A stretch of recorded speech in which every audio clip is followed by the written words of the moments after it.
Good evening. Hello. So let's start. Merry Christmas to all of you.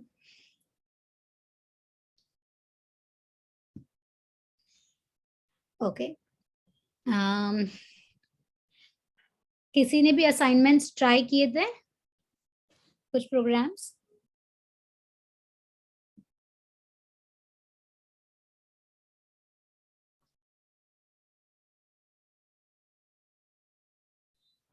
Okay. कुछ queries है किसी भी code में? कुछ डिफिकल्टी?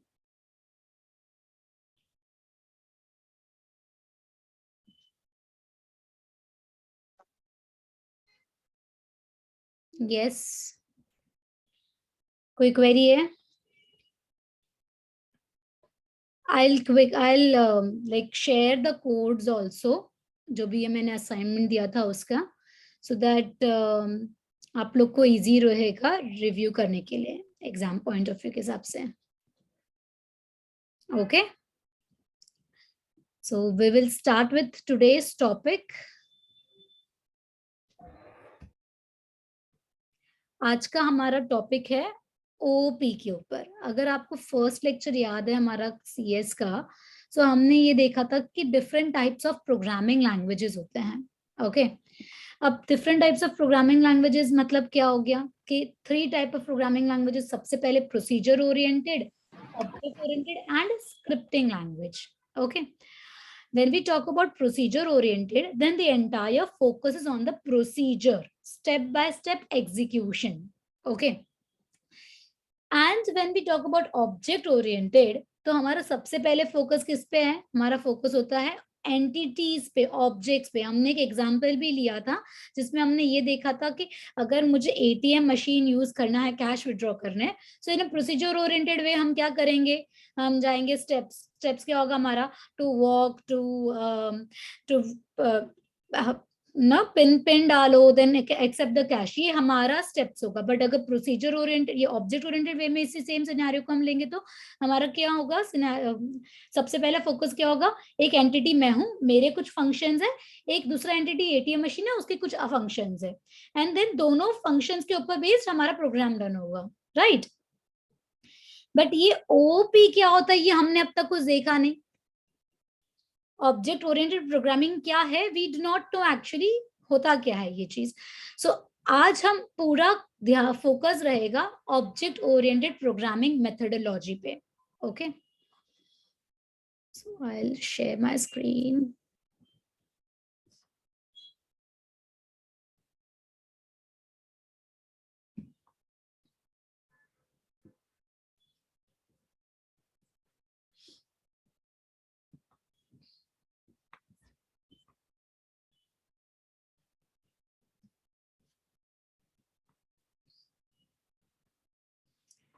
स्क्रीन विजिबल है guys?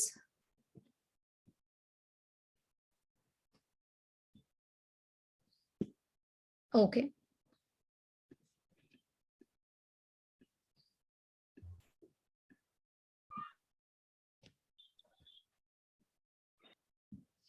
Okay, so object oriented programming. So what is object oriented programming? हमने अभी just revise किया जहां पे फोकस पूरा हमारे ऑब्जेक्ट्स पे होता है. ऑब्जेक्ट्स क्या हो गए? हमारे रियल वर्ल्ड एंटिटीज. कोई भी एक एंटिटी कंसिडर कर लो, वो हमारा ऑब्जेक्ट हो गया यहाँ पर. सो ओपी के कुछ कॉन्सेप्ट्स, डेफिनेशंस होते हैं हम जो देखते हैं. ठीक है. It is a programming methodology which is based on concept of objects. ठीक है. ये जो ऑब्जेक्ट्स है उसके अंदर डेटा और कोड रहता है, डेटा और फंक्शंस रहते हैं साथ में. डेटा इज नथिंग बट मेरे फॉर्म के फील्ड्स जैसे कि वेरिएबल्स हो गए, and code is nothing but my procedure of functions.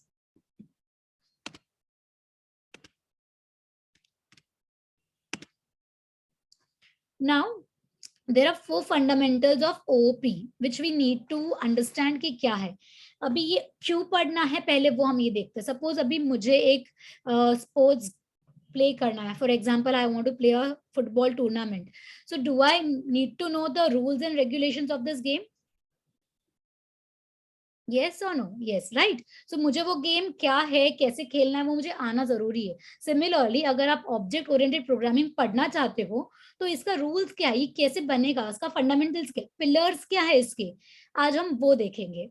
तो सबसे पहला रूल है इसका abstraction, okay. Then second is encapsulation, inheritance and polymorphism, okay. तो ये चार वर्ड्स जो है, abstraction, encapsulation, inheritance, polymorphism, AEIP, ये चारों बहुत इंपॉर्टेंट है बिकॉज इसी के ऊपर बेस्ड हमारी पूरी OOP लैंग्वेज है, C++ और Java, any other object oriented programming languages based on this all four concepts. Now before we jump directly to the definition of these four words, हमें English में क्या एब्स्ट्रैक्शन वर्ड से क्या समझ में आता है, what do you mean by the word abstract, abstraction?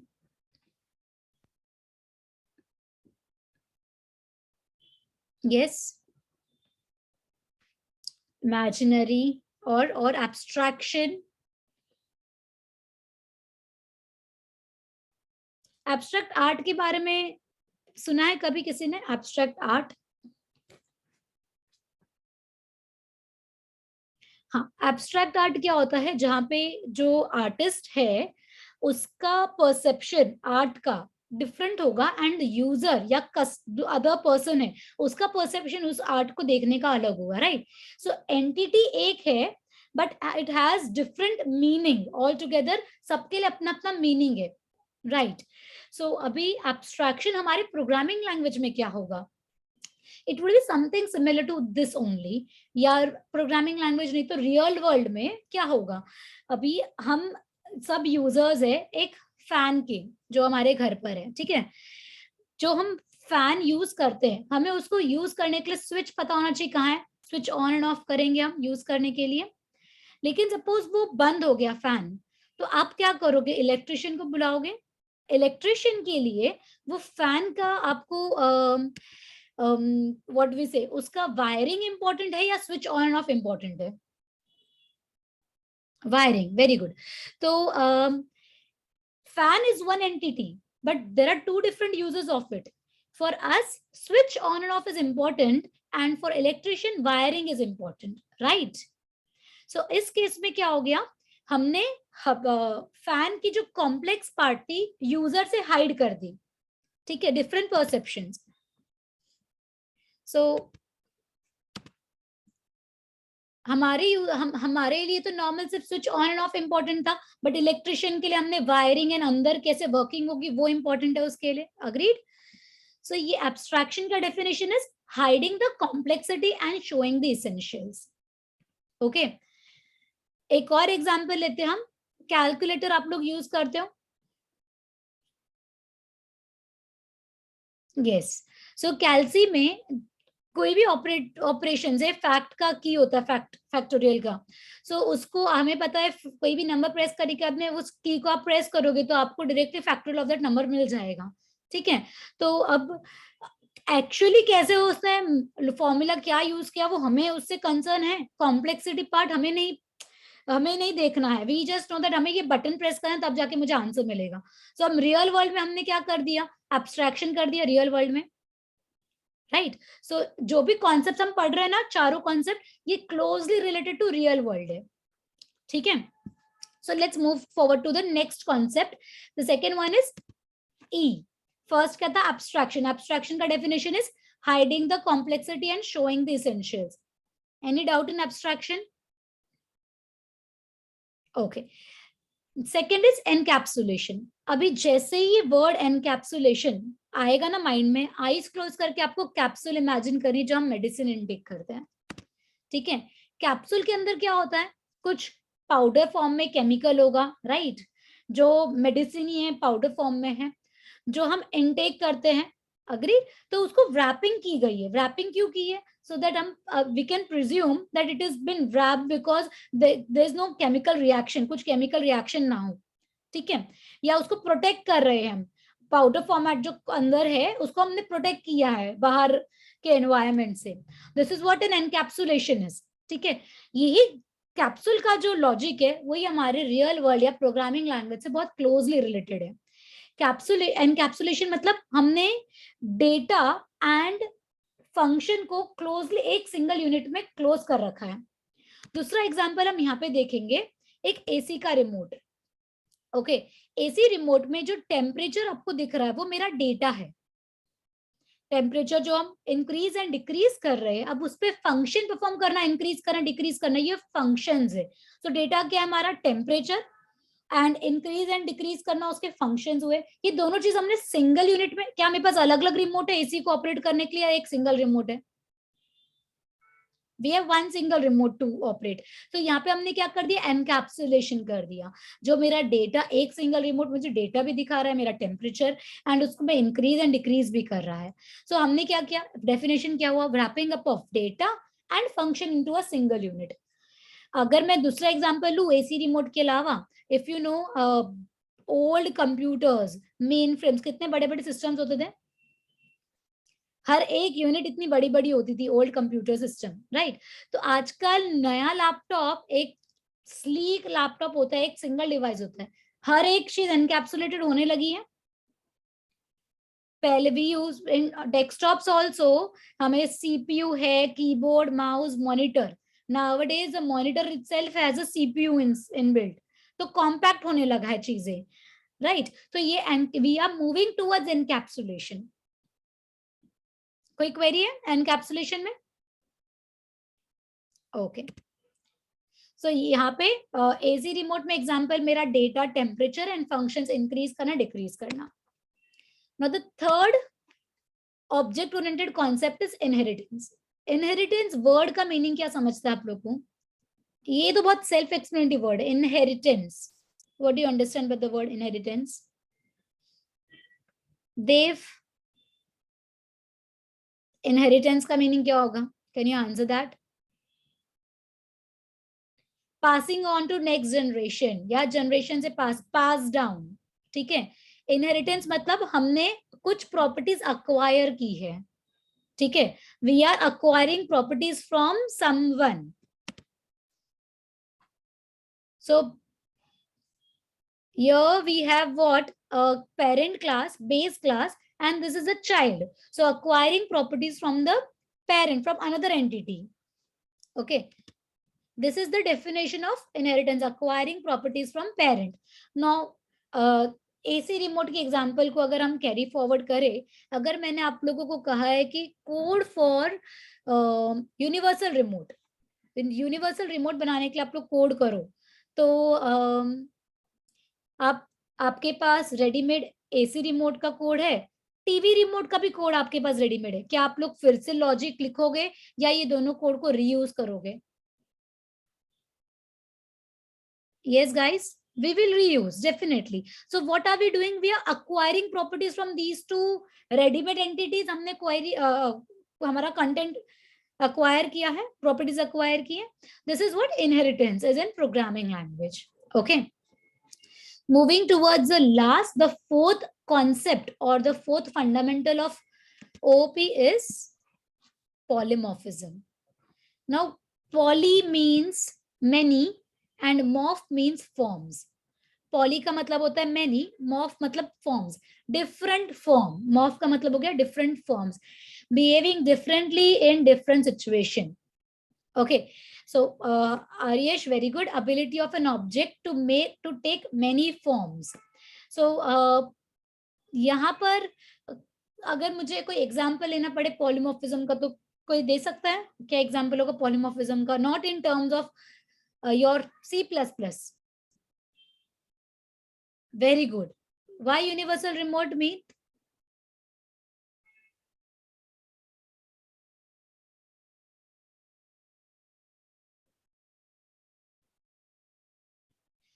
Because when I am going to, that is one entity, universal remote एक single entity है। जब मैं उसको AC को increase decrease करने के लिए यूज करूंगी, तब वो AC का चेंजेस करेगा, and when I am using it for television तो वो टीवी के लिए यूज करेगा। तो एंटिटी एक है, बट वो डिफरेंट सिचुएशन में डिफरेंटली बिहेव कर रही है।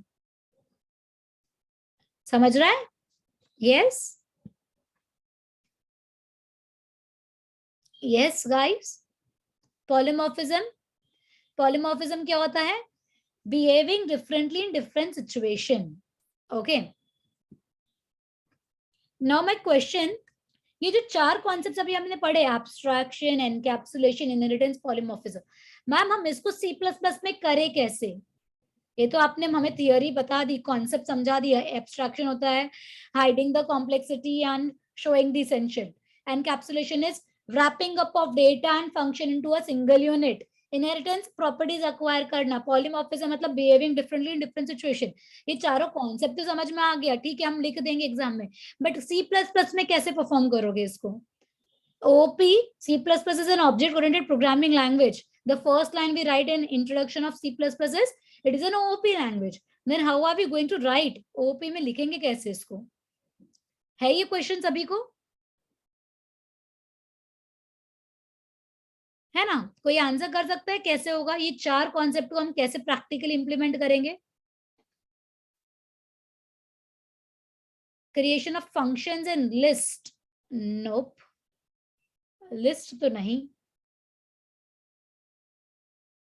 कैन आंसर एनीवन कि ये चारों कॉन्सेप्ट को हम कैसे इंप्लीमेंट करेंगे?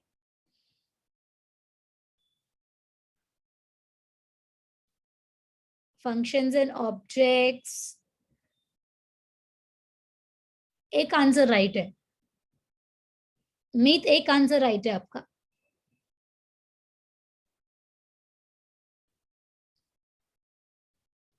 Okay,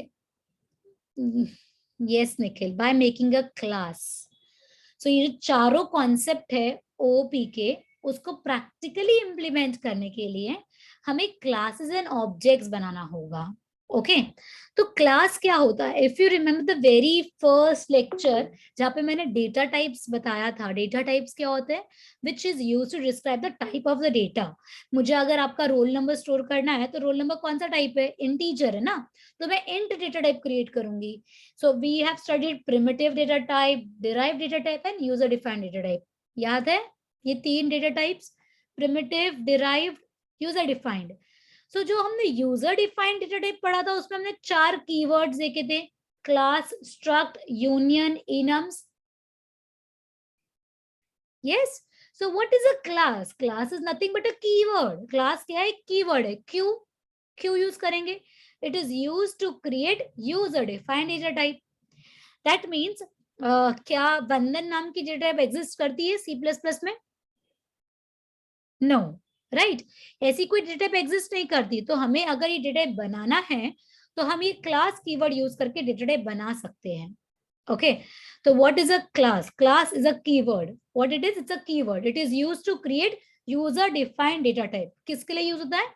user defined data type के लिए यूज होता है।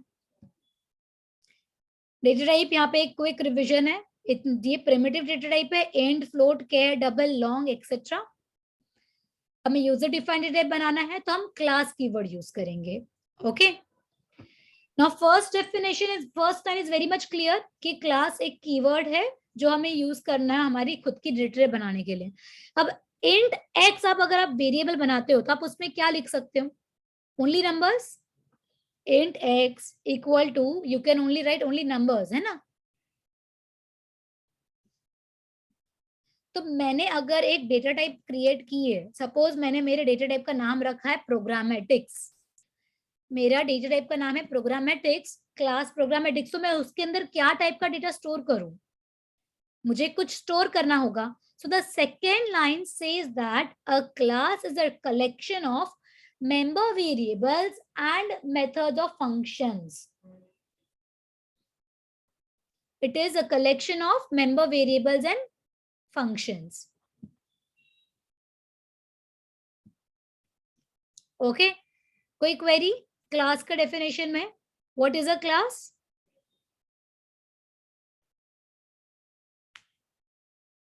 Class is a keyword which is used to create user defined data type.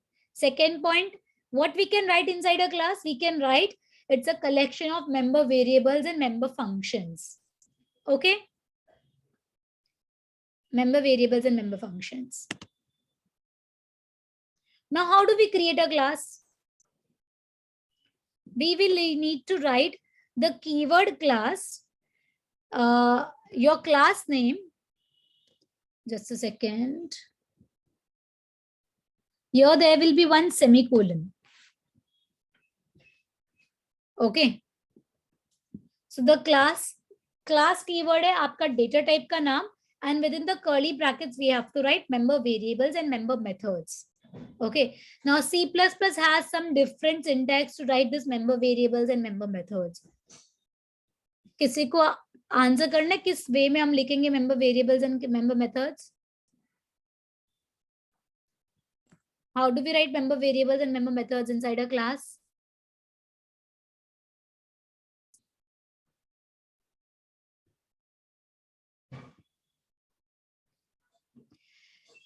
Very good, Dev.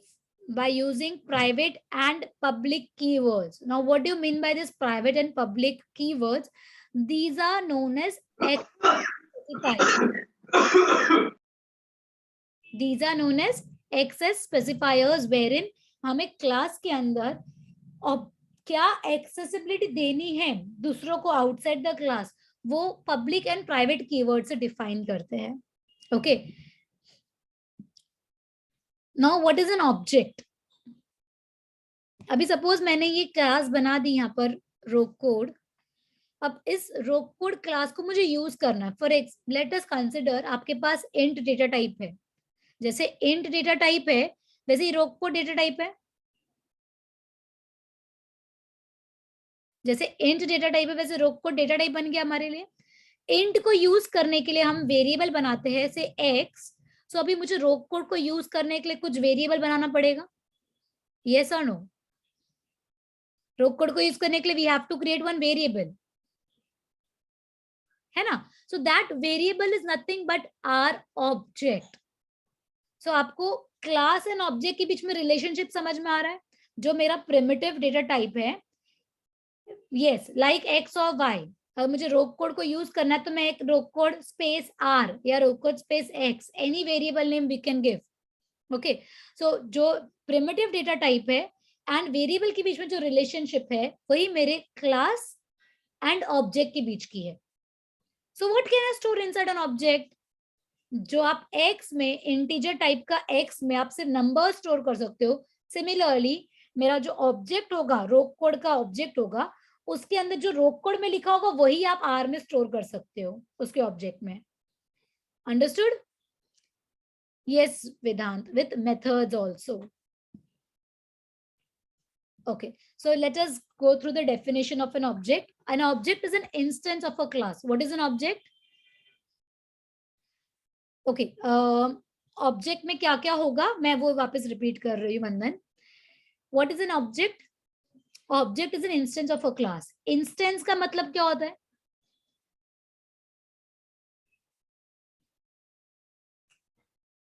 Example, quick, kind of. Very good. I got the right answer. Kind of. Object is an instance of a class. मतलब kind of. उसके तरीका. So let us take an example. Bollywood. Bollywood is our class. ठीक है? Bollywood is our class and say Hrithik Roshan is an object of that class. ठीक है?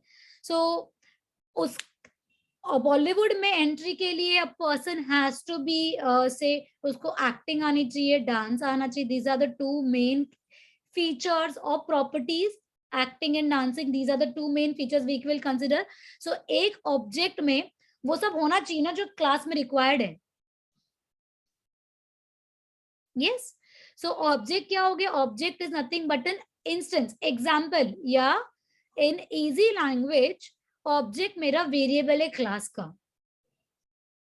No myth, object inherits from class नहीं. Inheritance objects नहीं होता. We will see what is inheritance later on.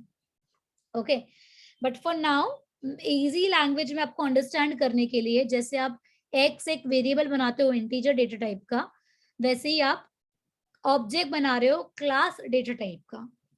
सो आपने अगर class प्रोग्रामेटिक्स बनाया है या क्लास स्टूडेंट है या क्लास सर्कल है, what ever your class is, उस क्लास को यूज करने के लिए आप एक वेरिएबल बनाओगे. उस वेरिएबल को हम बोलते हैं object.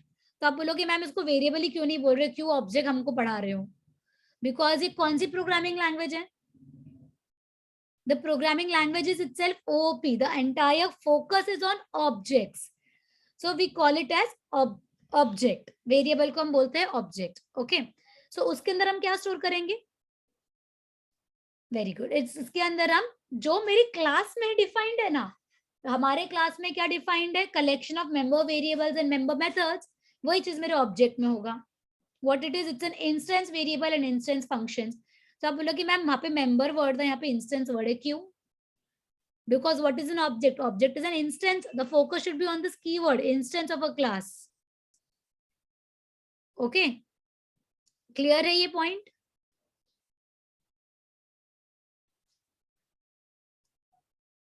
Any queries? Difference between objects and classes? कुछ query है? Objects क्या होते हैं, class क्या होती है? Definition याद रहेगा. What is a class? Class is a keyword which is used to create user defined data type. पहला point क्या है? Class keyword है जिसका use क्या है? It is used to create user defined data type. Second point for class, class के अंदर क्या हम लिख सकते हैं? It is a collection of member variables and member methods. Okay, objects, what is an object? Object is an instance of a class. What, क्या उसके अंदर क्या होगा? ऑब्जेक्ट में किसकी मेमोरी होगी? उसके अंदर member variables and member methods होंगे। उसको हमने क्या नाम दे दिया? Instance variable and instance methods. ठीक है,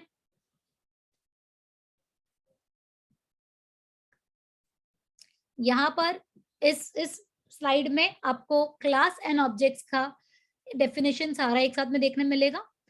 क्लास के अंदर एक और पॉइंट है, it is a blueprint of an object. What does this point mean?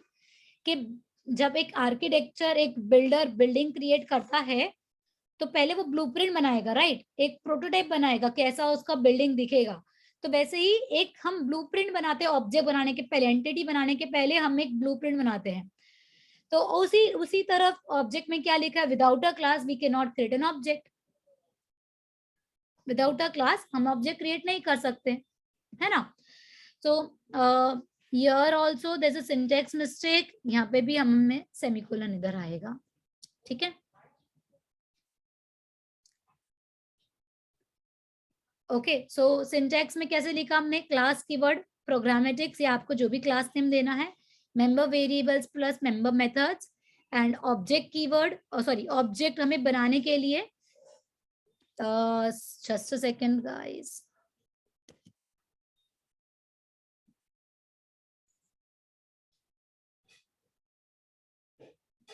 this is not related to C++. Okay, so how do we create? Just the class name with the object name, or we call it as a variable name. Okay, any queries?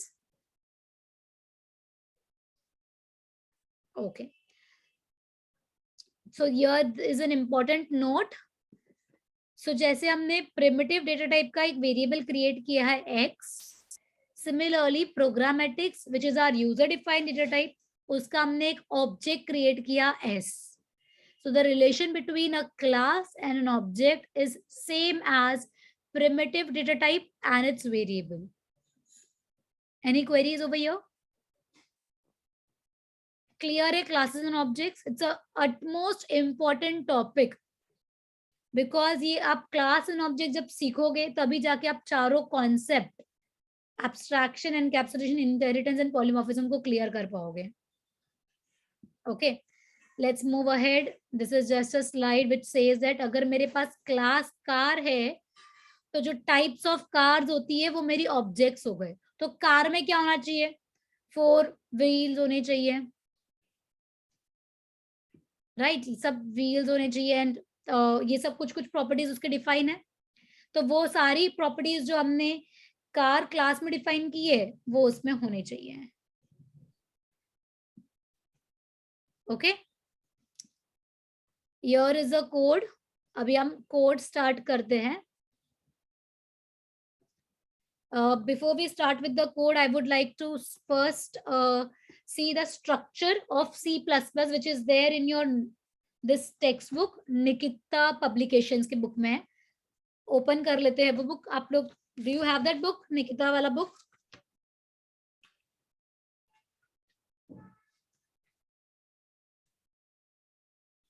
Yes, open it.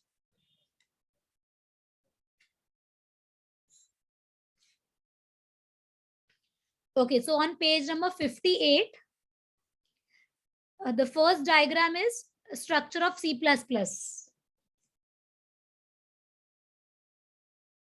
Is everyone over there?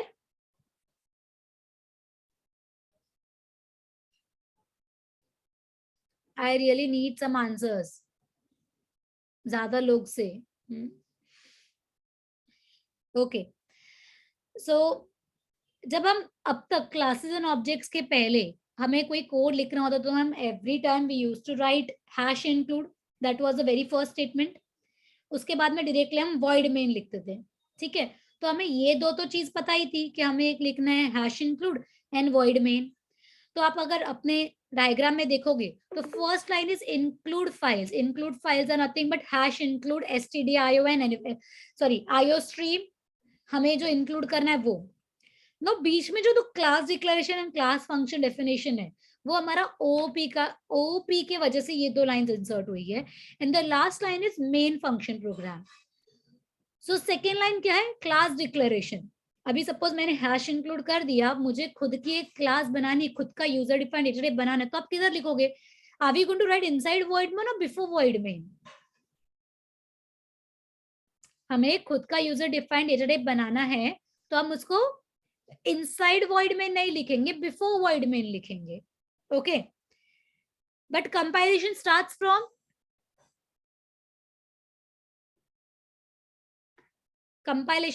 From void में.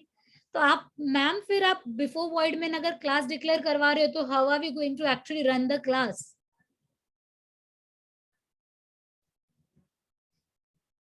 नहीं, already defined नहीं होता. Very good देव. Object के वजह से class कैसे use होगी? Because of object. Object हम वॉइड मेन में ही डिफाइन करेंगे. हम ऑब्जेक्ट कहाँ डिफाइन करेंगे? Inside void main. तो अगर आपका स्ट्रक्चर पे हम आते हैं तो सबसे पहले क्या आता है? Include files. Second is class declaration. Third is class function definition. And the fourth is void main. Vandan, I didn't get your question.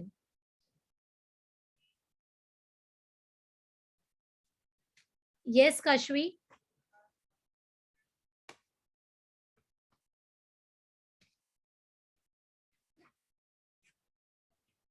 Okay. Okay. Shall we move ahead?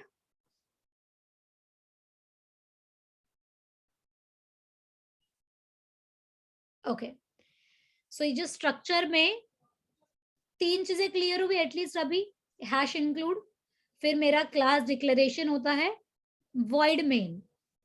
But जो थर्ड चीज है class function definition, वो हम अभी देखते हैं.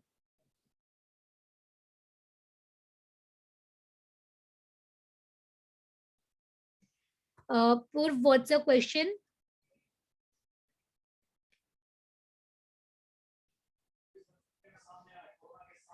So we will see. Purv, I'll answer your question. अभी जब हम कोड रन करेंगे तब ऑटोमेटिक आपको समझ में आ जाएगा कैसे क्या होगा. Okay, any queries so far? Okay,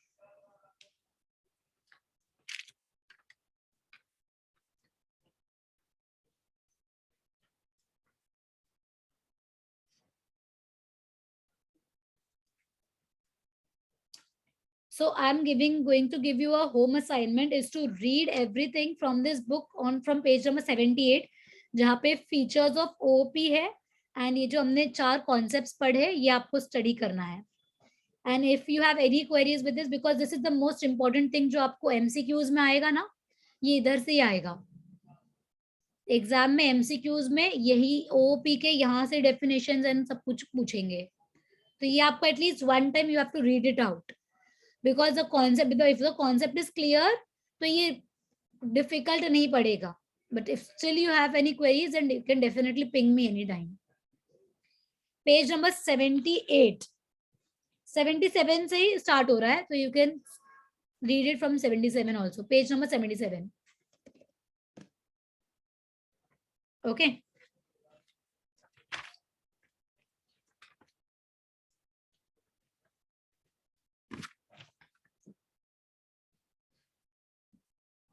Just give me a minute.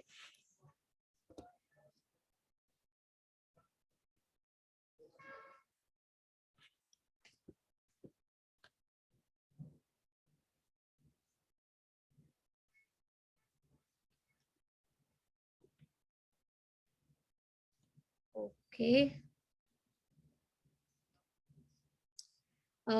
So here is a screen जहाँ पे we can see, can you see some code यहाँ पर? जो स्ट्रक्चर में देयर वाज अ 3 4 4 चीजें लिखी हुई थी. एक था इंक्लूड फाइल, सेकंड था क्लास डिक्लेरेशन, थर्ड था क्लास के function declarations, and then fourth was void main. Okay, तो वो चीज अभी हम यहाँ पे जो थर्ड पॉइंट था ना, फंक्शन डिफाइन करना, वो हम यहाँ पे देखेंगे. So there are 3 ways of defining functions in C++. एक है internally defined function. Now this is my class circle. इसके अंदर हमने कुछ 2 वेरिएबल्स बनाए हैं, R and A. R stands for radius and A stands for area. So अगर मुझे area of a circle calculate करना है तो सबसे पहले मुझे यूजर से रेडियस तो चाहिएगा. तो हमने एक रीड फंक्शन बना दिया जहाँ पे हमने सी आउट कहा है यूजर को to enter the radius, and हमने सीन में रेडियस लिया है. Okay, now in another function compute हम एरिया को कैलकुलेट कर रहे हैं. This is the formula for calculating the area. Okay, now this the type of function definition is internally defined function. internal defined function में क्या हुआ, मेरे class के अंदर ही मैंने सारे फंक्शन को डिफाइन कर दिया.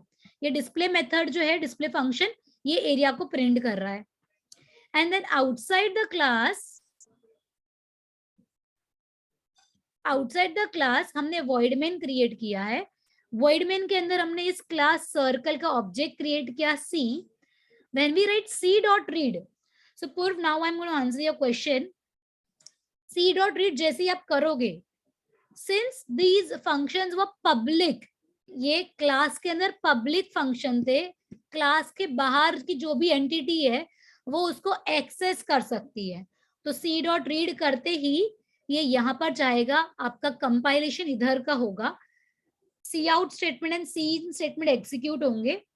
Then when you do C dot compute, ये फंक्शन एग्जीक्यूट होगा, एंड देन लास्ट में डिस्प्ले से ये फंक्शन एग्जीक्यूट होगा, and that is why we will get this output. समझा आपको? अभी आपका क्वेरी क्लियर हुआ? ये कौन सा मेथड था फंक्शन डिफाइन करने का? Internally defined. यस, जहां पे मैंने मेरे क्लास के अंदर ही फंक्शंस को डिफाइन किया है. Okay, then the other way is to, other way कौन सा होगा? Externally defined. एक्सटर्नल डिफाइंड में हम कुछ नए ऑपरेटर्स देखेंगे. एक्सटर्नली में हम ऑपरेटर देख रहे हैं, दिस 2 कोलन्स, इस 2 कोलन ऑपरेटर को बोला जाता है scope resolution operator. Scope resolution, आपने कभी बुक बाइंडिंग करते हैं, हम लोग बुक बाइंडिंग करवाई है. सो बुक बाइंडिंग में जो स्पाइरल होता है ना, वो कैसे पेजेस को बाइंड करके रखता है, ठीक है, वैसे ये जो 2 कोलन है ना, ये स्कोप रेजोल्यूशन ऑपरेटर जो बाइंड करके रखता है किसको? मेथड को, मतलब फंक्शन को अपनी क्लास के साथ में. मेरा एक सिंपल क्वेश्चन है, इतना 3 तरीका क्यों है फंक्शन को डिफाइन करने का? यार पहला तरीका था ना, बस हो गया. Why to learn another method of function defining? Right और रॉन्ग? हाँ या ना? Why do we have to study the another method of function defining? So the function we have to define it in another way is, suppose आपकी class बहुत बड़ी है, बहुत लेंदी है, उसमें बहुत सारे वेरिएबल्स है एंड बहुत सारे फंक्शंस है उसके अंदर, और उसी के अंदर आप डिफाइन करते गए ना, तो आपका कोड बहुत लंबा होते जाएगा. अगर आपने इंटरनली डिफाइन किया तो कोड बहुत लंबा होते गया.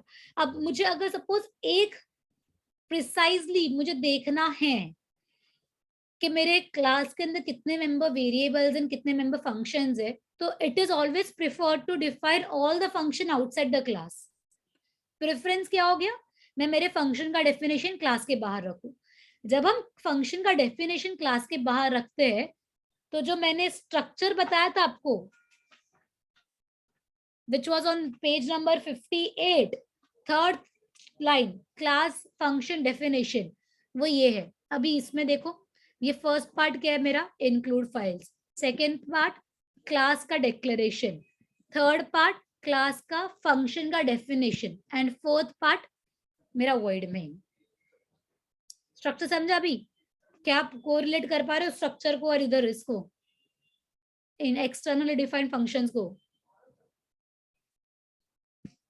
Okay, just give me a minute.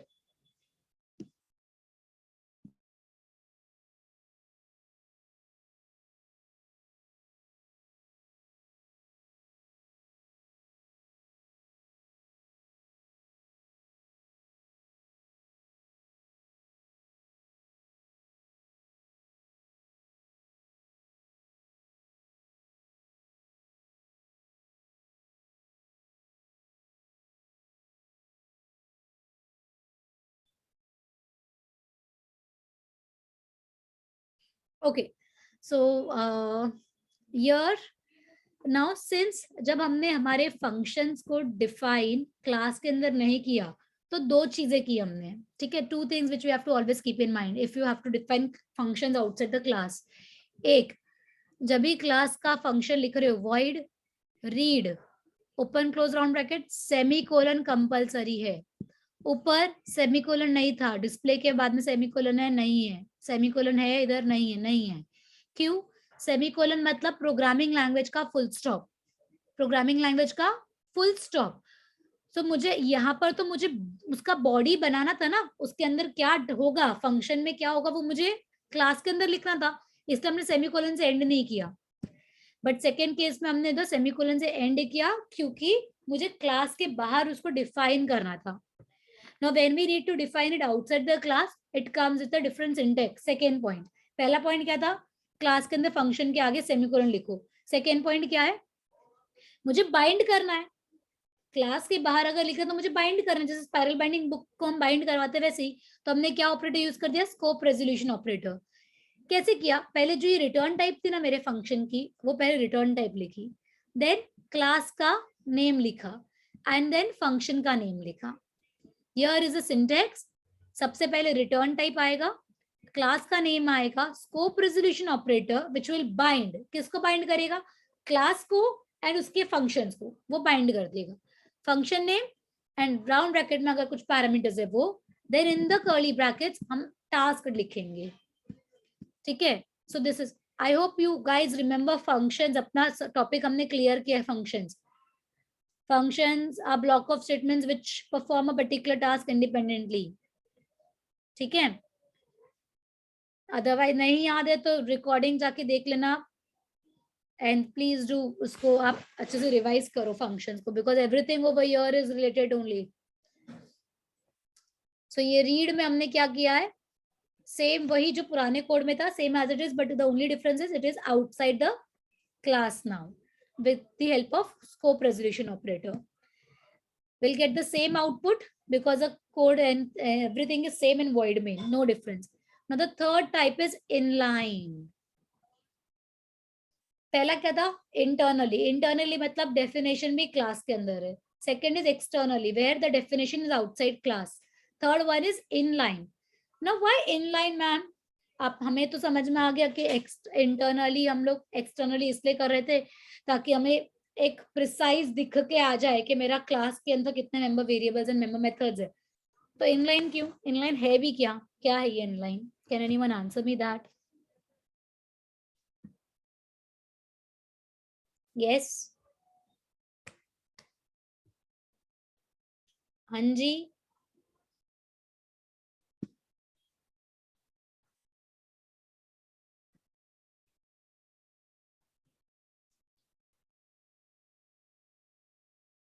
yes, Meet, you're right. Inline images, not really like HTML, nope. ठीक है, मैं अभी एक प्रॉब्लम स्टेटमेंट बताती हूँ होता क्या है। तो ये थर्ड पॉइंट क्यों आया समझेगा। अभी तो यहाँ पर हमने सर्कल क्लास का सिर्फ एक सिंगल ऑब्जेक्ट क्रिएट किया है। ओके, स्क्रीन दिख रहा है ना प्रॉपर्ली?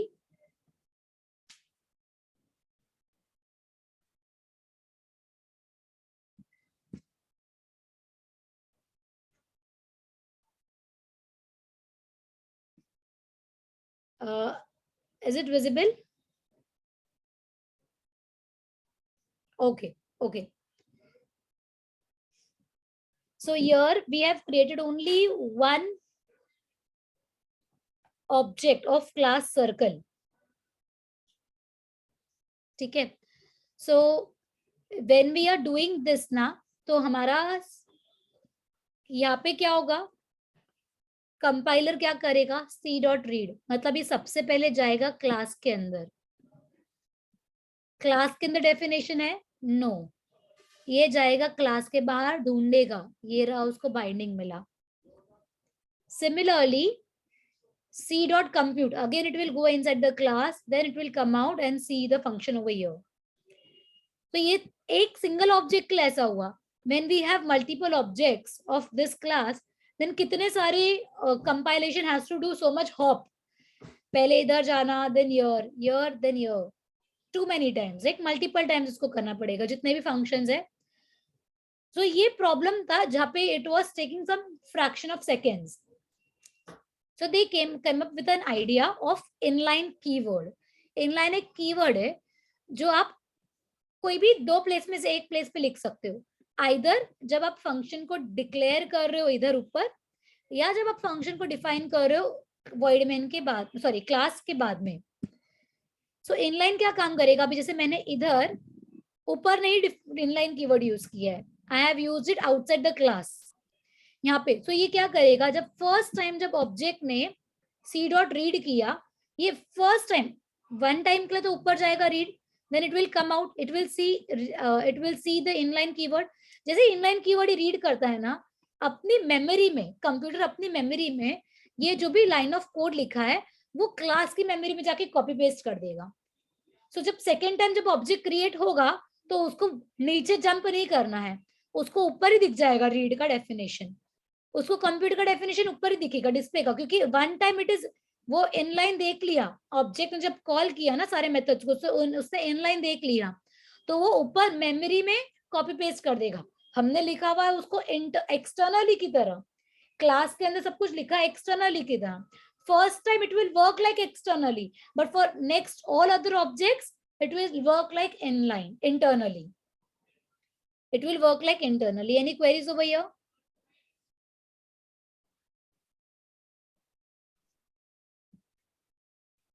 Yes.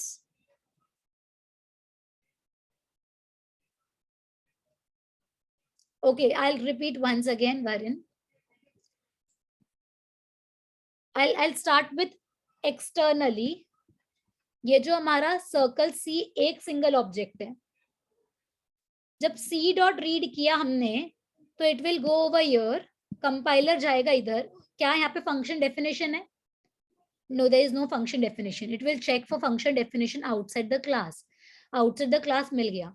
तो ऐसे ही मल्टीपल ऑब्जेक्ट्स के लिए हर बार वो क्लास में जाएगा, then it will jump out, class में जाएगा, बाहर आएगा। तो कंपाइलेशन प्रोसेस टाइम कंज्यूम कर रहा है, राइट? ये पार्ट समझ में आया इतना? ओके। अब ना ये प्रॉब्लम में क्या हुआ, जब मल्टीपल ऑब्जेक्ट्स है तो बहुत ज्यादा टाइम कंजम्पशन हो गया। तो हमने लुक एंड फील ऐसा ही रखा है, जैसा आपको इधर दिख रहा है एक्सटर्नली में लुक एंड फील वैसा ही रखा है, ओनली विद द ट्विस्ट हमने इनलाइन कीवर्ड यूज किया है। कहाँ पे इनलाइन कीवर्ड यूज किया? हमने इनलाइन कीवर्ड यूज किया है जब हम क्लास के बाहर फंक्शन को डिफाइन कर रहे हैं, तब उसके डेफिनेशन में इनलाइन कीवर्ड यूज किया है। क्या किया हमने उधर? हमने ऐसा किया है, जब ये क्लास का फर्स्ट टाइम ऑब्जेक्ट क्रिएट होगा ना, सी डॉट रीड होगा, तो वन टाइम, फर्स्ट टाइम वो इधर से नीचे हॉप करेगा। But suppose I am creating another object,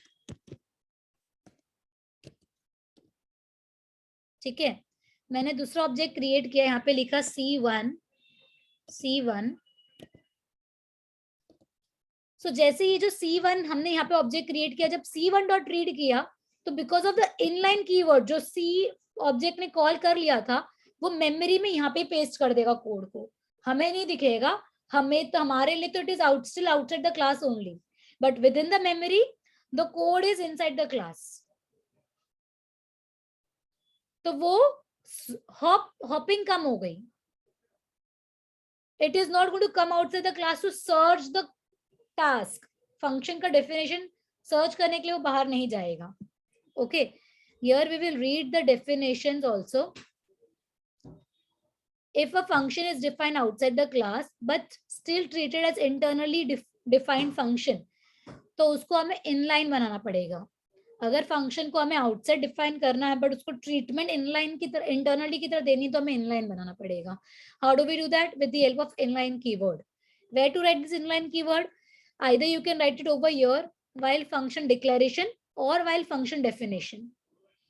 Advantage क्या है इसका? Execution is faster. इसका advantage क्या है? इसका execution faster in comparison with externally defined function. Okay.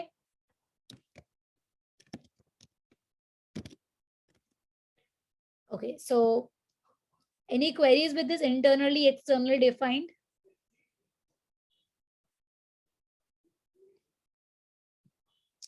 Let us take another example of class student.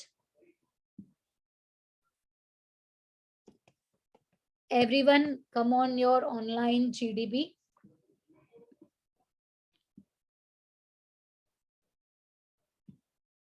We'll select Turbo C over here.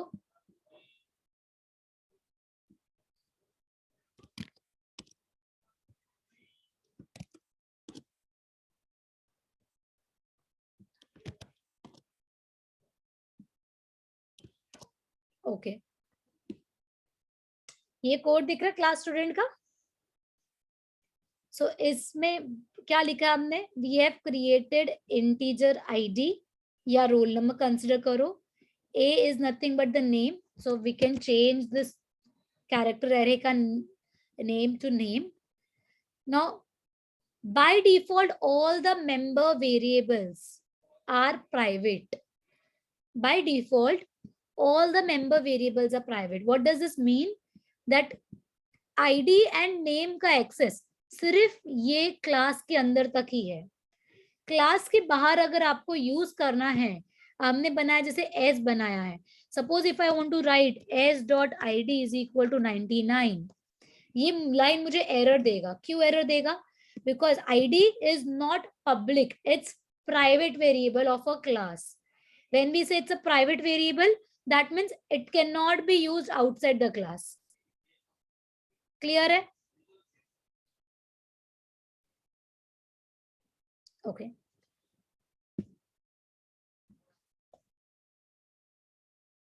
Here in, so let us create a function void, say name it as get data, where we are accepting the name and ID, and since we have changed the array name, I'll change it over here.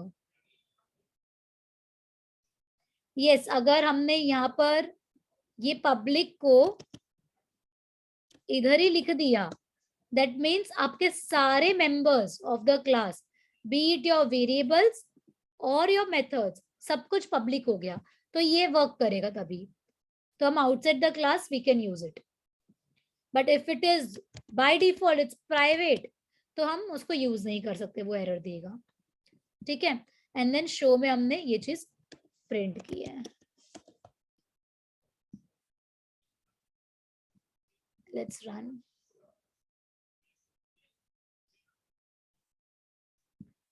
So here it is not accepting the value.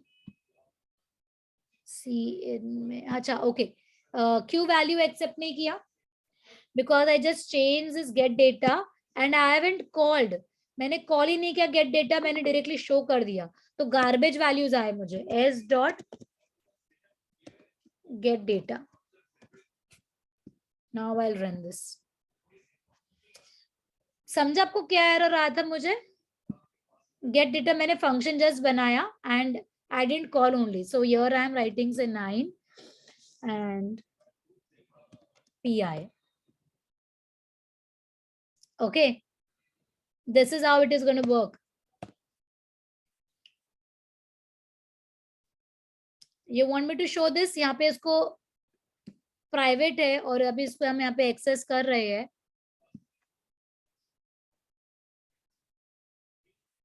देखो error आ गया, student ID is not accessible in function main.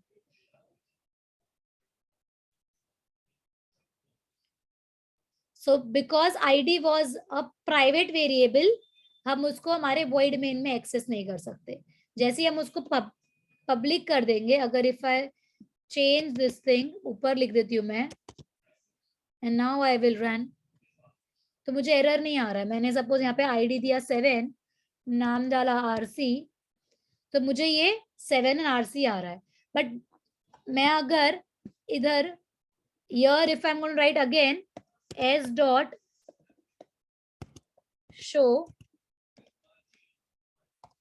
then let's see कि ID क्या आती है. मैं पहले डाल रही हूँ 7 and RC, so first time 7 and RC आया, सेकेंड टाइम वापस जब शो किया तो it has change the value to 99 and then RC.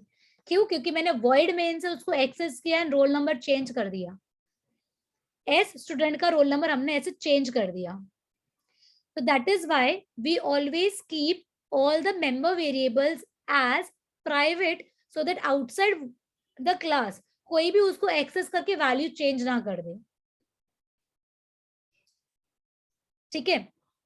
Now quickly ये जो 4 कॉन्सेप्ट से AEIP, abstraction, encapsulation, inheritance, polymorphism, इसमें से हमने जो दो प्रोग्राम्स देखे, एक सर्कल क्लास वाला और एक स्टूडेंट क्लास वाला, इसमें से कौन सा 4 कॉन्सेप्ट्स हमने कवर किया?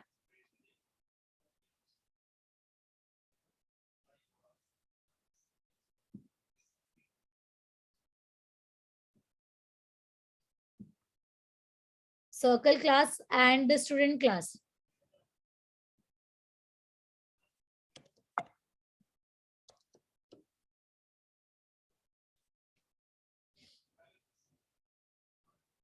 कौन से 4 कॉन्सेप्ट्स हमने कवर किए?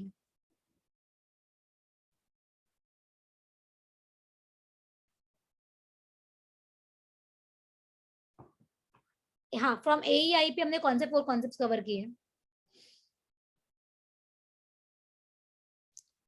हमने एब्स्ट्रैक्शन एंड एनकैप्सुलेशन कवर किया है. How? The void main execution the program execution starts from int main or void main. ठीक है. So for us we just need to create the object and call the methods. Method में क्या लिखा है हमें उससे नहीं फर्क पड़ रहा, क्या कॉम्प्लिकेशंस है we don't know. For us to invoke it we need to call it, right. तो ये हमने इस तरीके से एब्स्ट्रैक्शन किया. एंड एनकैप्सुलेशन कैसे? मेरा डेटा आईडी और नेम एंड उस पे यूज होने वाले function gate data and show data हमने एक ही सिंगल यूनिट में which is inside the class encapsulate कर दिया है.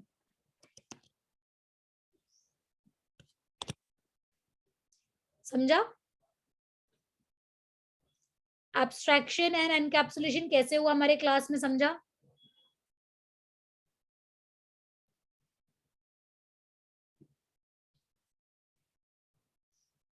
Okay. Here we can also change the name, but not change the variable name. So now because I have made it to private again, it is giving me an error.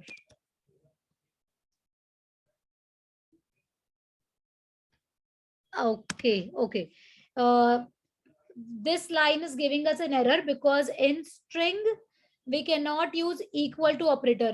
If you have revised your strings, अगर आप string पढ़ा होगा आपने, तो उसके अंदर हम equal to से नहीं डिफाइन करते, हम str cpy एंड दूसरे अलग अलग फंक्शंस यूज करते हैं, pre defined functions.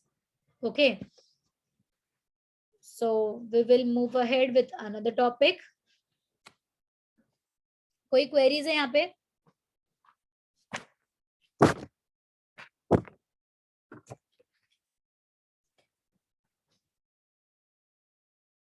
So on page number 81, function definition है, डिफाइनिंग मेंबर फंक्शन, जहाँ पे आउटसाइड एंड इनसाइड लिखा हुआ है, जो हमने अभी जस्ट कवर किया है.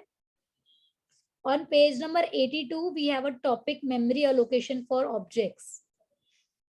Okay, वहां पर if you guys can just read it out once, एक बार रीड कर लो, बेटर रहेगा. Everyone on page number 82?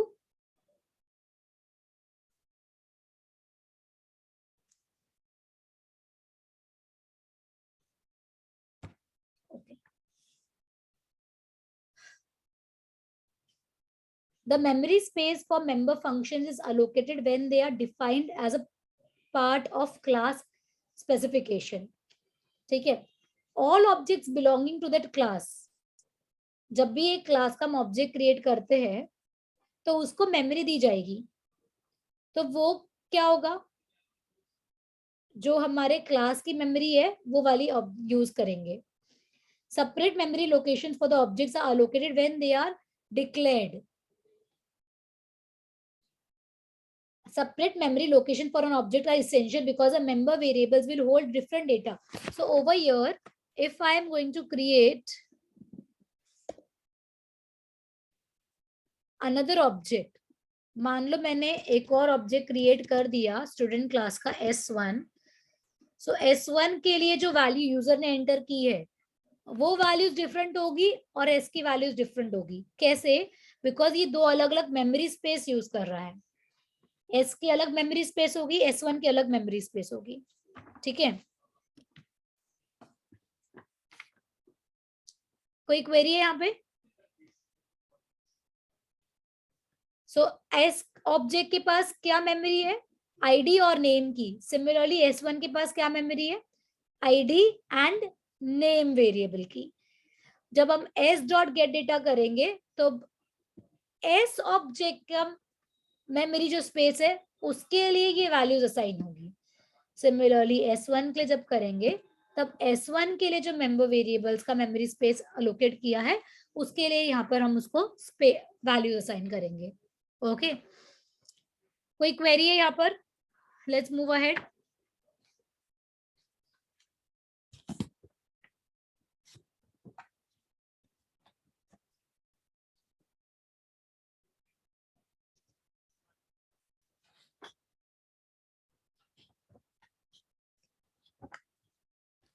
Okay, let's come on page number 93.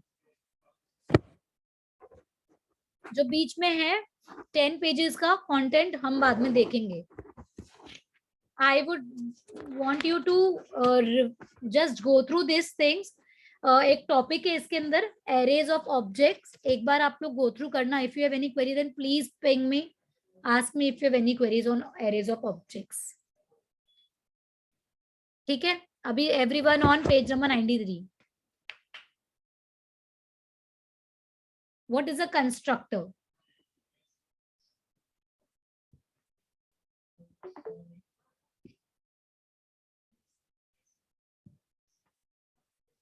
What is a constructor? As the name says, to construct something.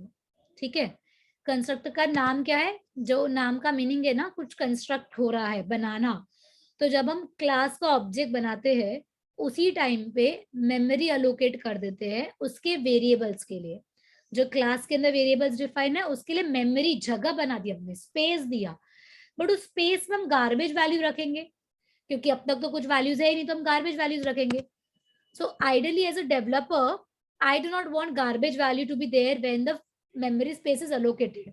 I want that उसके अंदर कुछ default values हो by default. तो हम constructor में हम क्या करते हैं? Constructor use करके it is a special member function जो हम use करेंगे. Okay, and it is use to initialise member variables of an object.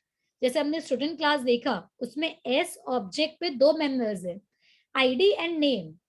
उस आईडी और नेम पे मेमोरी देनी हमें। तो जैसे हमने स्टूडेंट एस बनाया, मेमोरी तो अलोकेट हो गई, बट उसमें डेटा, अगर आपने देखा फर्स्ट टाइम मुझे एरर आया था, गार्बेज वैल्यूज आए थे, दैट वाज बिकॉज हमने उसको गेट तो किया ही नहीं था। बिना गेट डेटा के हम उसको प्रिंट कर रहे, तो it is going to give me garbage values. But as a developer, do we wish to have garbage values? No, we will always want that उसके अंदर डिफॉल्ट वैल्यूज हो, कुछ वैल्यूज हो। तो that can be only done with the help of constructor. जब भी एक object बनेगा ना, उस ऑब्जेक्ट के अंदर डिफॉल्ट वैल्यूज या कुछ वैल्यूज होने चाहिए, उसको इनिशियलाइजेशन होना चाहिए, तब हम कंस्ट्रक्टर यूज करते हैं। Now focus on this word special. It is what? It's a special member function. Function है मतलब वॉइड फंक्शन कुछ होगा। मेंबर है मतलब क्लास के अंदर लिखेंगे हम, बराबर है। मेंबर मतलब क्लास के अंदर लिखना है। स्पेशलिटी अभी हम देखेंगे। इसकी स्पेशलिटी क्या है ना, सबसे पहला स्पेशलिटी, फंक्शन को जो नाम देते हैं ना, यहाँ पे कंस्ट्रक्टर का name would be always same as of your class name. अगर मेरा क्लास नेम स्टूडेंट है तो कंस्ट्रक्टर नेम भी स्टूडेंट होगा। अगर क्लास नेम सर्कल है तो कंस्ट्रक्टर का नेम भी सर्कल होगा। If the class name is programmatics, then the constructor name would be also programmatics. Okay, second type of important point to be noted is there is no return type, not even void. जब हम एक function बनाते हैं तब हम उसके अंदर void लिखते हैं, void main या int main, कुछ रिटर्न टाइप लिखते हैं, right. But constructor has a speciality. Speciality क्या है? आप उसको रिटर्न टाइप नहीं दे सकते हो, ना ही void रहेगा, ना ही कोई दूसरा डेटा टाइप रहेगा, नो रिटर्न टाइप। क्लियर है? थर्ड इंपॉर्टेंट पॉइंट इज उसकी विजिबिलिटी हमेशा पब्लिक होनी चाहिए। अगर आपने कंस्ट्रक्टर मेथड को प्राइवेट पार्ट सेक्शन में रख दिया तो वॉइड मेन के बाद अंदर जब हम ऑब्जेक्ट बनाएंगे तो कंस्ट्रक्टर को एक्सेस ही नहीं कर पाएगा। तो is there any point of creating a constructor? Right, so we always have to keep constructor as public. Constructors public ही होना चाहिए। Now when do we invoke a constructor? Constructor को इन्वोक कब करे? Let us come over here. अब मैं ये get data निकाल कर I will create a constructor student. ठीक है, क्या था कंस्ट्रक्टर? कंस्ट्रक्टर का काम क्या है? फंक्शन नेम और मतलब constructor name class name same होना चाहिए। पहला पॉइंट क्लियर हो गया। रिटर्न टाइप है? नहीं है। यूज क्या है? इट इज यूज, ये जो दो वेरिएबल्स बनाए हमने उसको इनिशियलाइज करने का काम है कंस्ट्रक्टर का। ठीक है, तो हम वही कर रहे हैं हमारे क्लास के अंदर। अभी हम गेट डेटा निकाल देंगे सब जगह से। We will run. आईडी और नेम पूछ लिया। कैसे पूछा? कहां से आई आईडी और नेम? बिकॉज ये लाइन, जिस लाइन ने ऑब्जेक्ट क्रिएट किया है एस, यहाँ पर ऑटोमेटिकली मैंने ये कंस्ट्रक्टर कॉल कर दिया। तो जब मेमोरी स्पेस दी आईडी और नेम को, उसी पॉइंट पे मैं उसको इनिशियलाइज करके वैल्यूज लिख रही हूँ, तो वो गार्बेज वैल्यू ही नहीं देगा। क्या होगा? गार्बेज वैल्यू ही नहीं आएगी। कोई क्वेरी है कंस्ट्रक्टर्स पॉइंट में? कंस्ट्रक्टर्स क्या होते हैं? Constructors are special member functions. Why do we use constructor? It is used to initialise member variables of an object. It is used to initialize what? Yes, Siddharth. Constructors क्या होते हैं? As the name says, to construct something, कुछ बनाना। तो ये जो statement है, जब हम ऑब्जेक्ट बना रहे हैं, इस ऑब्जेक्ट को मेमोरी दी जाती है। Okay, I will explain it in a more simpler way. मैंने यहाँ पे लिखा है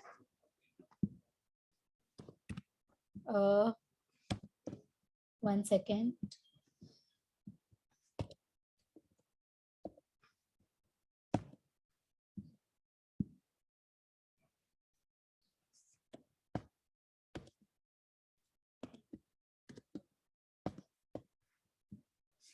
ओके, अभी मैंने यहाँ पे लिखा है से int x equals to, I am giving any value to it. अगर मैं सिर्फ x सेमीकोलन डाल दूं and then I write C out x, तो ये मुझे क्या देगा? गार्बेज वैल्यू देगा. Yes, Siddharth, it will give us a garbage value. तो सिमिलरली अगर मैंने इस ऑब्जेक्ट को इनिशियलाइज नहीं किया, मेमोरी बना दी बट उसमें वैल्यूज नहीं डाले, तो वो मुझे क्या देगा? गार्बेज वैल्यू देगा. तो हम कंस्ट्रक्टर का काम क्या है, ये पहले तो ये इसका क्लास नेम और फंक्शन का नेम सेम रहेगा. No return type, not even void, because this is a speciality of a constructor. its visibility should be always public, and the fourth speciality is हमें इसको s dot student कॉल नहीं करना पड़ता, ये automatic call हो जाता है, automatic invoke हो जाता है. और क्या करेगा ये? यहाँ पे मैं वैल्यूज इनिशियलाइज कर रही हूँ, इसका काम है इनिशियलाइजेशन का. तो आपके माइंड में एक ऐसा क्वेश्चन आ रहा है हितार्थ कि तो फिर गेट डेटा भी तो इनिशियलाइज ही करा था, तो हमने कंस्ट्रक्टर क्यों यूज किया? ये सिद्धार्थ है ना, जब गेट डेटा भी इनिशियलाइज कर रहा था तो हमने कंस्ट्रक्टर यूज ही क्यों किया? बिकॉज जब भी मेरा ऑब्जेक्ट क्रिएट होगा मुझे उसको डॉट ऑपरेटर यूज करके कॉल करने की जरूरत नहीं है, ऑटोमेटिकली वो उसको इनिशियलाइज कर देगा. इनिशियलाइजेशन के लिए हम ऑटोमेटिक इनिशियलाइजेशन के लिए हम कंस्ट्रक्टर यूज करते हैं. ठीक है. Now what I will do, मैं यहाँ पर है ना इसको नेम रीनेम कर देती हूँ void get data के लिए. ठीक है. And here I will create my constructor student, जिसके अंदर I am writing id is equal to 0 and strcpy नहीं होगा.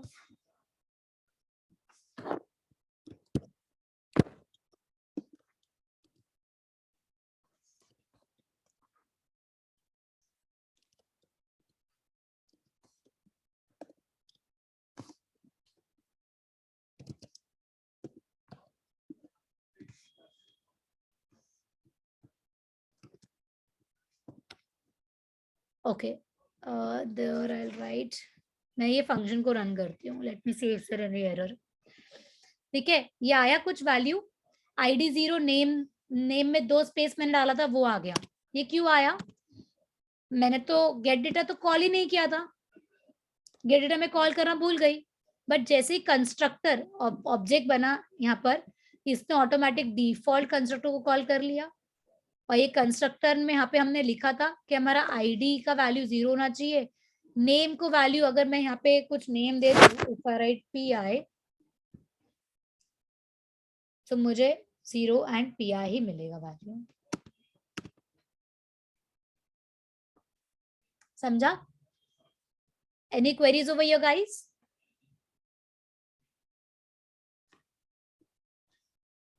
Let's move ahead. Okay, so ये जो अभी देखा ना हमने, जहाँ पे मेरे कंस्ट्रक्टर भी it is something similar to your function only. तो अगर मेरे फंक्शंस के अंदर पैरामीटर्स हम पास कर सकते हैं, तो हम हमारे कंस्ट्रक्टर में भी पैरामीटर्स पास कर सकते हैं. किसमें? कंस्ट्रक्टर्स में भी पैरामीटर्स पास कर सकते हैं. तो that is why we have 3 types of constructors: default, without any parameter, then parameterized constructor and copy constructor. This is on page number 96. Okay, now I will quickly change this thing. S dot show की जरूरत ये है, चाहे it is not copying, it is displaying. Value display कर रहा है. ये यहाँ पर हमने वैल्यू यूजर से ली है, एंड क्या वैल्यू स्टोर हुई है हमें बाद में अगर शो करना है तो हम यूज कर सकते हैं. राइट, क्या वैल्यू लेके स्टोर किया हमें वो इसको शो करना है, उसके लिए हम शो फंक्शन बना रहे हैं. Okay, now over here I am removing my get data and putting it as student default constructor, removing it everything. अब मैं एक बना रही हूँ parameterized constructor. I am going to create a parameterized constructor. What are parameters? Parameters which means round bracket के अंदर जो पास किया गया उसको parameters बोलते हैं. So here I am passing say only roll number 88. Okay, now I will write int R. हमने क्या लिखा? Int are. सो मेरे को रोल नंबर नहीं लेना है यूजर से, मैंने ऐसे लिख दिया है id is equal to R and enter name. मैं यूजर को पूछ रही हूँ। We can actually accept both the things, name भी आप ले सकते हो बट आपको फिर स्ट्रिंग कॉपी करना पड़ेगा, strcpy। ओके, एंड जब हम ऑब्जेक्ट क्रिएट कर रहे हैं उस टाइम पे राउंड ब्रैकेट में इधर ही मुझे ये जो आर आपने पास किया है वो मुझे इधर पास करना पड़ेगा। से आई एम पासिंग 23, तो ये जो 23 आप पास करोगे ये आर बन जाएगा एंड देन आईडी में आर स्टोर कर रहे हो, तो जब आप यहाँ पे प्रिंट करोगे s.show तो आपको ID will be 23 and if I am passing it over here से 27 तो आपको s1.show में क्या आएगा? 27। Let's run. नेम पूछा मैंने बिकॉज नेम पास नहीं किया था पैरामीटर्स में। I will write row code 23 and then code. ये क्यों आया ऐसे? बिकॉज मैंने स्पेस यूज किया, सीन यूज किया। I am not using my string के functions. I will run again. I will use only one word now. Let's say Priyanka. It is again asking me for second time the name. I'll write say Kishan. So Priyanka and Kishan sir का यहाँ पे हमने दो student ID and roll number बना दिया। ठीक है, any queries over here? Parameterise constructor में, तो पैरामीटराइज कंस्ट्रक्टर का सिंटेक्स क्या हो गया? जब मेरा कंस्ट्रक्टर डिफाइन हो रहा है तब हमें यहाँ पे पैरामीटर्स पास करने हैं and when we are actually creating an object तब भी हमको यहाँ पे पैरामीटर्स पास करने हैं। Okay, am I going too fast?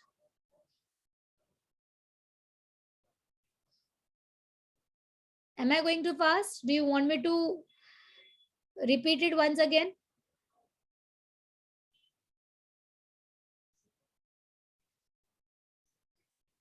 Shall we move ahead? Okay. This was my second type of constructor, parameterized constructor. Now the third type of constructor is copy constructor. Copy constructor, copy का मतलब क्या होता है? जो हम सब exam में करते हैं ना, है ना, कॉपी करते हम एग्जाम में, यहाँ इसका इधर से क्लोन करना, किसी और के पेपर को क्लोन करना, एज इट इज लिख देना। ठीक है, तो यहाँ पे कंस्ट्रक्टर भी कॉपी कर सकता है। अब हम पूरा ऑल टुगेदर नया एग्जाम्पल लेंगे कॉपी को समझने के लिए।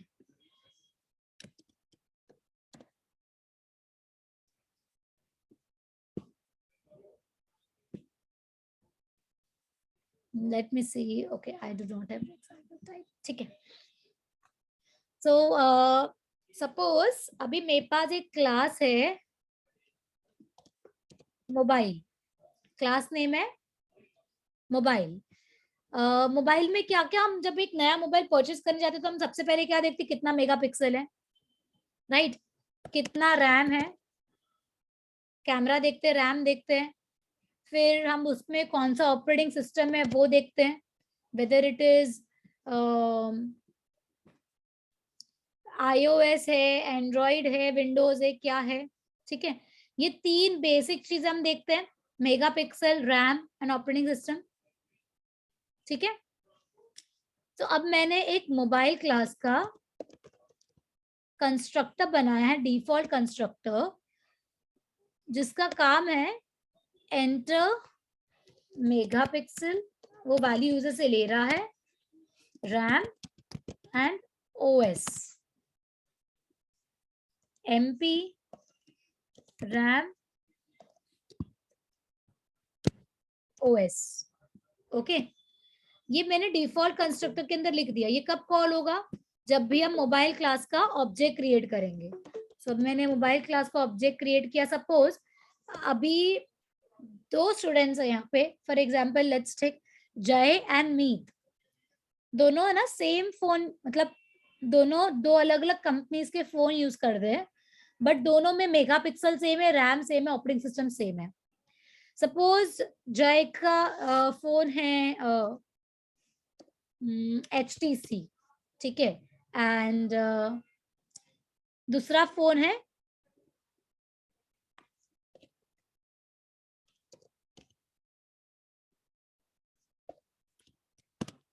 सैमसंग।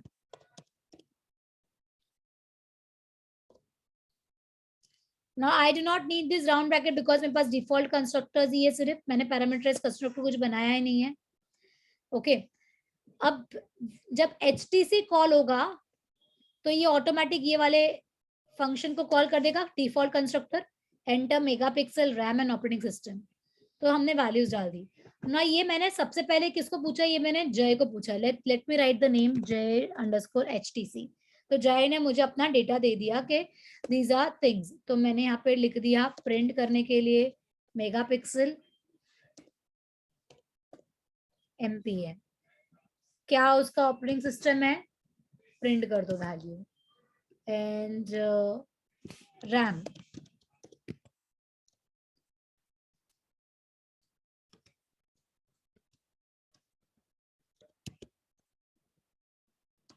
ठीक है। ये हम यहाँ पे प्रिंट कर रहे हैं megapixel RAM and operating system print कर रहे हैं, तो ये शो में हो जाएगा। Now when I am creating another this thing, यहाँ पे आई राइट अनदर स्टूडेंट का नेम मीत अंडरस्कोर सैमसंग, उसका फोन है।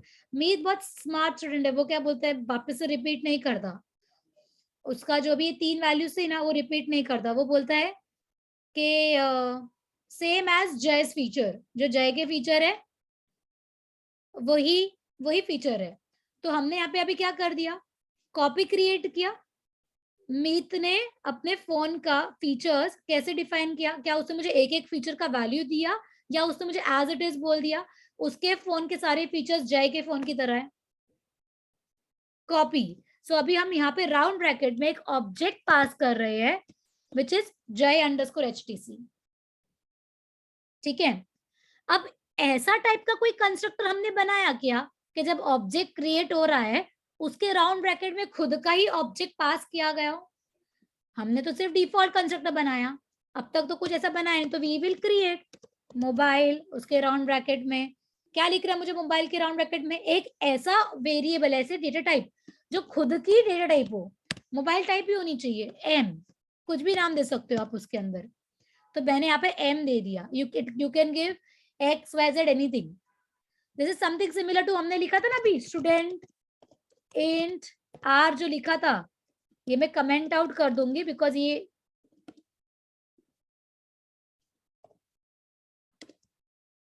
जस्ट रेफरेंस ले रही हूं मैं। जैसे हमने यहाँ पे डेटा टाइप दिया था R, ये R के लिए डेटा टाइप दिया था, वैसे हमने मोबाइल के लिए हमने M data type, M variable name है, मोबाइल मेरा डेटा टाइप है। कोई क्वेरी है यहाँ पे? यस गाइस, ठीक है। अब मुझे ये जो नया ऑब्जेक्ट क्रिएट हो रहा है सैमसंग ऑब्जेक्ट, उसकी वैल्यूज HTC ऑब्जेक्ट के साथ में सेम करनी है। तो मैं यहाँ पे लिखूंगी MP is equal to M.MP, RAM equals to M.RAM, and strcpy because we cannot create cop equal to sign use नहीं कर सकते, OS comma M.OS, and then we will use show। तो अभी हमें सी आउट लिख रही हूँ मैं यहाँ पे another object,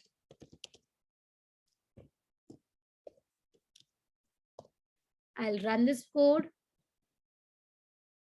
okay, S1, अच्छा ओके, S यहाँ पे I'll change this, मेरा another object is meet Samsung, I'll run this code। कहाँ पर है डॉट ऑपरेटर,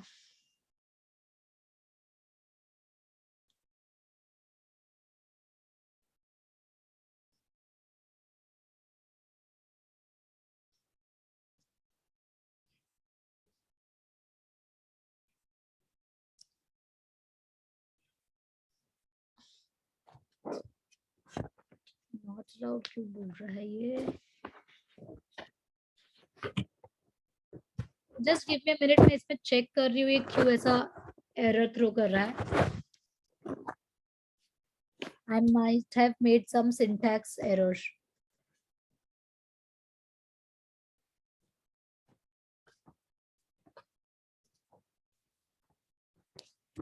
स्कोप रेजोल्यूशन नहीं आएगा बिकॉज मैंने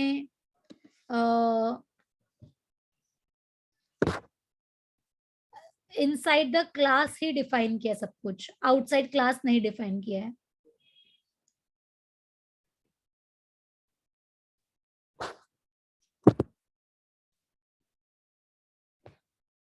Let me see.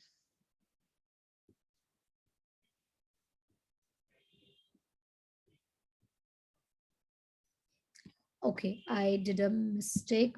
Just ampersand.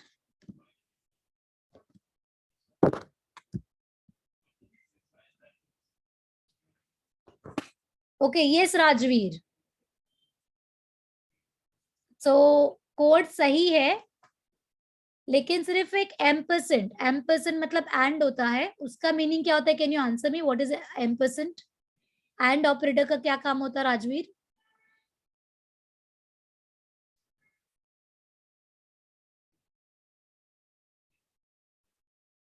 Yes, Meet, can you answer me why do we use ampersand operator and operator?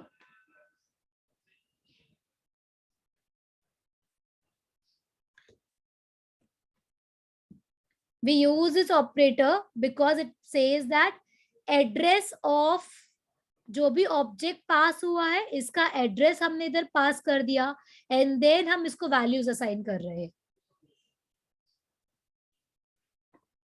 Not both functions defined separately. It is pointers. Yes, Jai, very good. It is pointers. Ampersand and asterisk pointers का concept है.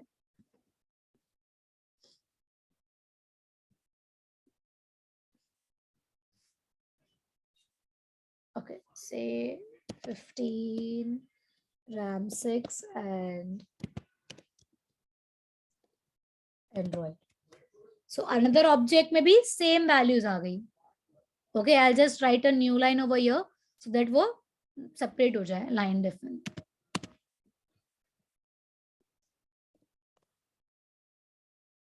Okay तो यहाँ पर हमने क्या देखा, copy constructor में क्या हुआ, एक जो ऑलरेडी बना हुआ ऑब्जेक्ट है उसी को हमने यूज किया दूसरा नया ऑब्जेक्ट बनाने के लिए.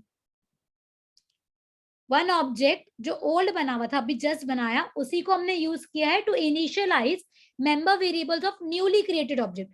सो over your newly created object was Samsung, इसको हमने इसको इनिशियलाइज किया, इस ऑब्जेक्ट के वेरिएबल्स को क्रिएट किया हमने एचटीसी बना, एचटीसी के जो वेरिएबल्स है उसके साथ में. एम्परसेंट वाला बग ये था, जब मैंने यहाँ पे ये एम्परसेंट मतलब हमने एड्रेस नहीं पास किया था पहले, मतलब ये जब ऑब्जेक्ट पास हुआ तो मुझे इसकी एड्रेस लोकेशन पास करनी थी सो दैट हम वो एचटीसी वाले वेरिएबल के मेगापिक्सल में उसके रैम पे उसके ऑपरेटिंग सिस्टम पे पहुंच सके.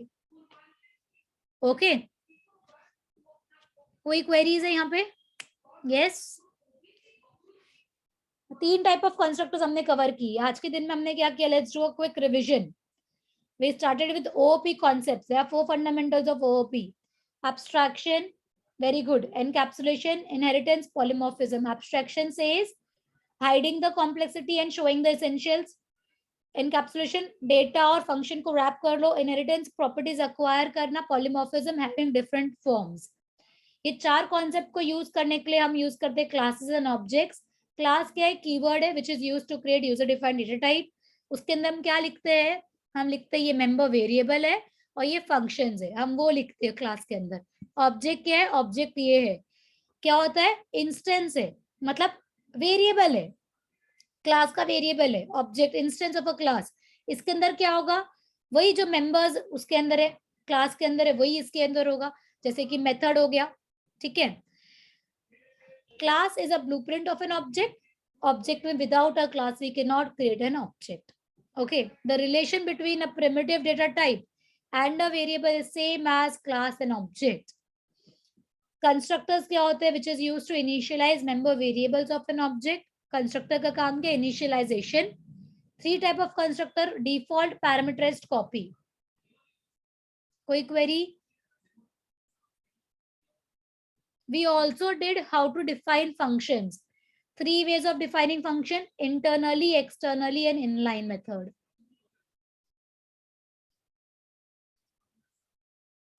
Any queries, guys?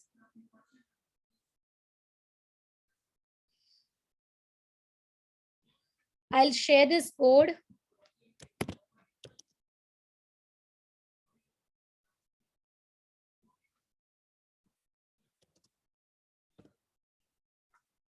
मैंने चैट में कोड यहाँ पे डाल दिया है. यू कैन जस्ट पे कॉपी पेस्ट इट आपके ऑनलाइन जीडीपी पे, सो दैट ये कोड आपके पास रहे. कॉपी कंस्ट्रक्टर का कोड है ये. ओके. नेक्स्ट क्लास में हम पेपर पैटर्न देखेंगे कि क्या कैसे आएगा एग्जाम में आप लोगों को. Home assignment, you have to read from page number 77. Yes, Meet. Next class, I'm trying to schedule it for tomorrow. Let's see, if not tomorrow, then in the next week, I'll let you know. Khushi ma'am will let you know when it is going to be. Okay? Home assignment है, आप लोगों को topics आज जो भी किए वो read करना है. B it from your TPS में से भी रीड करो, चलेगा, क्वेश्चन आंसर फॉर्मेट में, और एल्स आप यहाँ से भी आपके निकिता पब्लिकेशन से भी रीड कर सकते हो. ओके गाइस, चलो bye bye.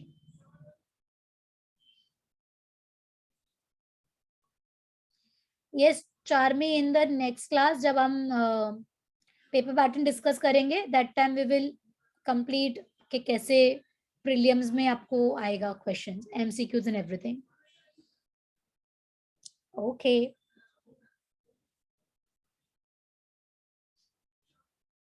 Bye, enjoy guys.